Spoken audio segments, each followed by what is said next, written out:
목적이 이끄는 삶 8일차 하나님의 기쁨을 위해 계획되었다.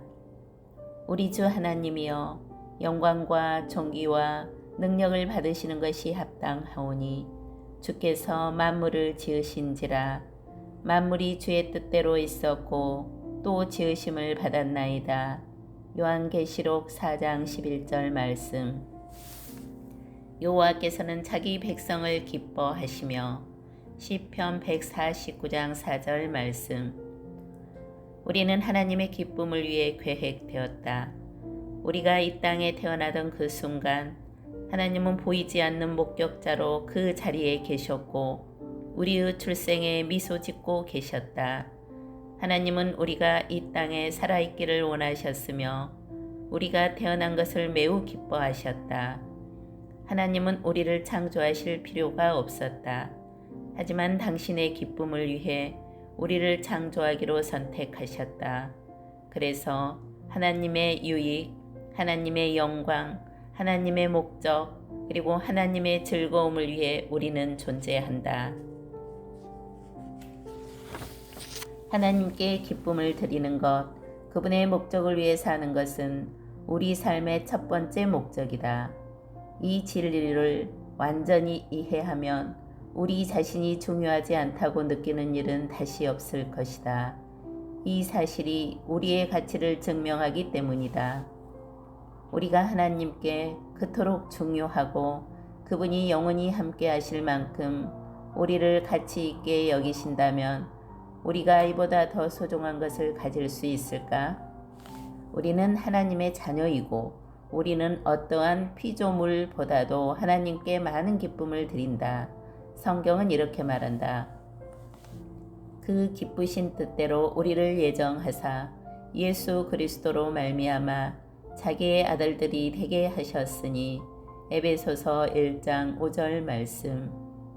하나님이 우리에게 주신 선물 가운데 가장 좋은 것은 기쁨을 누릴 수 있는 능력이다.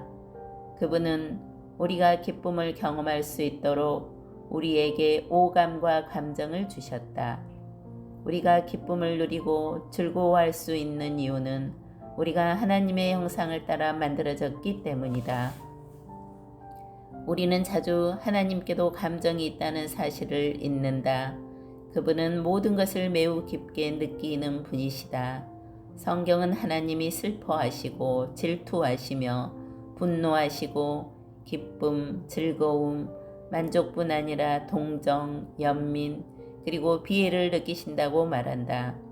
하나님은 사랑하시고 즐거워하시며 기뻐하시고 좋아하시며 심지어 웃기도 하신다. 창세기 6장 6절 말씀. 하나님께 기쁨을 드리는 것을 예배라 부른다. 성경은 이렇게 말한다. 주는 그를 예배하고 그의 사랑을 신뢰하는 자들을 기뻐하신다.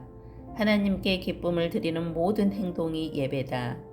다이아몬드처럼 예배는 많은 다른 모습을 가지고 있다. 예배에 관한 모든 것을 이해하기 위해서는 몇 권의 책이 필요하겠지만 이번 장에서는 예배에 대한 몇 가지 중요한 면만 살펴보기로 하자. 인류학자들은 사람들이 어느 문화권에서 살든지 본능적으로 무엇인가를 섬긴다는 것을 알았다. 이것은 누구에게나 다 신적인 존재와 연결되고 싶다는 하나님이 인간 안에 만들어 놓으신 우주적인 갈망이기 때문에 예배는 먹는 것 또는 숨 쉬는 것과 마찬가지로 자연스러운 것이다.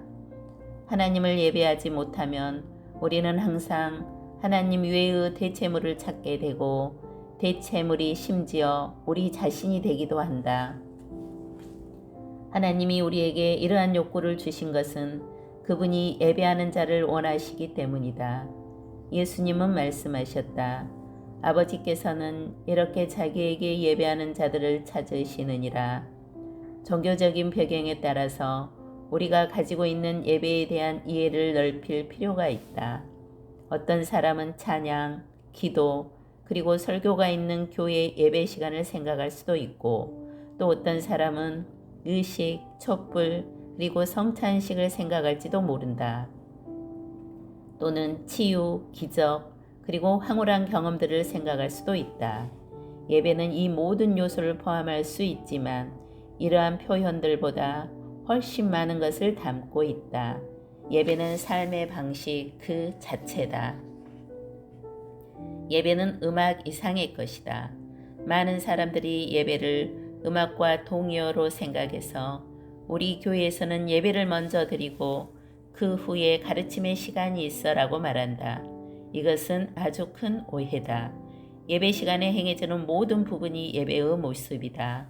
기도, 성경 봉독, 찬양, 고백, 침묵, 잠잠히 있는 것, 말씀을 듣는 것, 필기하는 것, 헌금, 세례, 침례, 성찬식, 헌금 카드 작성, 그리고 심지어 다른 사람들에게 인사하는 것까지도. 사실 예배는 음악보다 먼저 생겼다. 아담은 에덴 동산에서 예배를 드렸지만 창세기 4장 21절에 유발의 출생 전까지 음악은 언급되지 않는다. 만일 예배가 음악뿐이었다면 음악성이 없는 사람들은 어떻게 예배를 드릴 수 있을까? 예배는 음악 이상의 것이다. 이보다 더 심각한 경우에는 예배라는 단어가 특정 음악 스타일을 뜻하는 말로 오용되기도 한다. 처음엔 찬송가를 불렀고 그 후에 찬양과 경배의 곡들을 불렀어. 혹은 나는 빠른 찬양곡도 좋아하지만 느린 경배곡이 제일 좋아라고 말한다.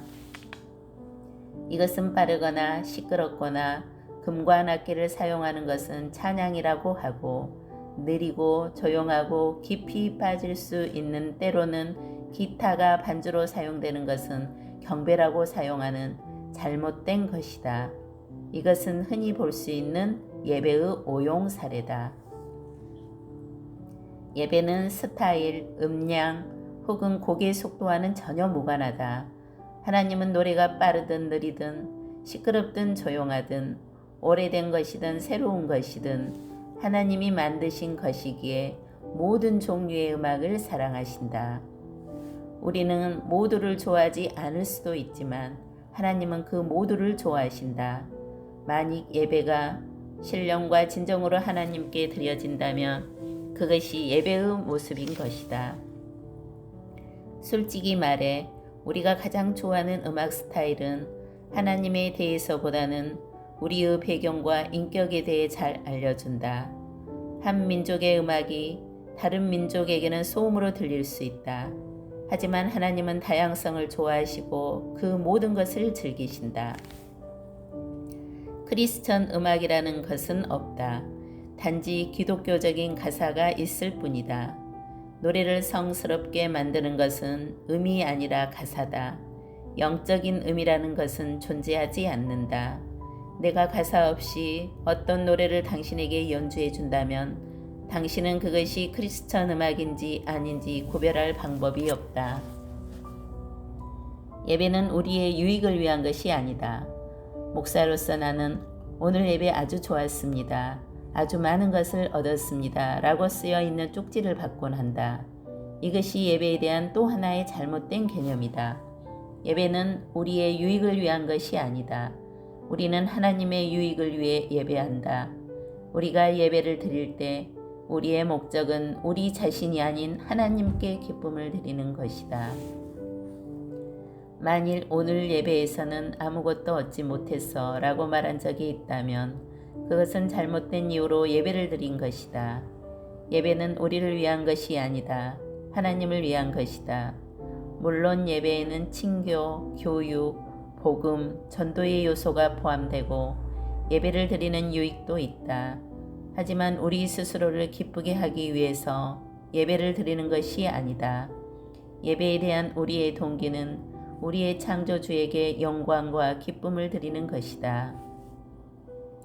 이사야 29장에서 하나님은 예배에 온 마음을 쏟지 않고 위선적으로 예배드리는 것에 대해 불쾌감을 표현하셨다. 왜냐하면 그 당시 사람들이 하나님께 메마른 기도, 마음에서 우러나오지 않는 찬양, 아무 의미 없는 설교, 그리고 의미조차 생각해보지 않은 사람이 만든 의식을 가지고 하나님께 제사를 드리고 있었기 때문이다.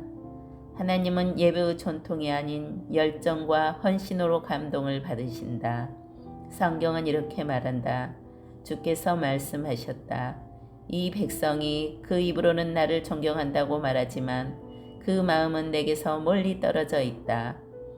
그들이 나를 경배한다고 하지만 그것은 사람들이 해오던 대로 형식적으로 하는 것일 뿐이다. 예배는 삶의 일부가 아니라 삶 그 자체다. 교회에서 드리는 예배만이 예배가 아니다. 성경은 계속해서 그를 예배하라. 해 뜰 때부터 해 질 때까지 찬양하라고 말하고 있다. 또한 성경에는 많은 사람들이 직장에서, 집에서, 전쟁터에서, 감옥에서, 그리고 심지어 침대에서 하나님을 찬양한 사실이 기록되어 있다. 그러므로 찬양은 아침에 눈을 떴을 때 처음 하는 행동이어야 하고 밤에 눈 감을 때 하는 마지막 행동이어야 한다. 이에 대해 다윗은 말한다. 내가 여호와를 항상 송축하며 그를 송축함이 내 입에 계속하리로다. 시편 34장 1절 말씀. 우리가 어떤 활동을 하든지 그것이 하나님을 찬양하고 하나님께 영광과 기쁨을 드리기 위한 것이라면 그 모든 것이 예배가 될 수 있다. 성경은 이렇게 말한다. 그런즉 너희가 먹든지 마시든지 무엇을 하든지 다 하나님의 영광을 위하여 하라.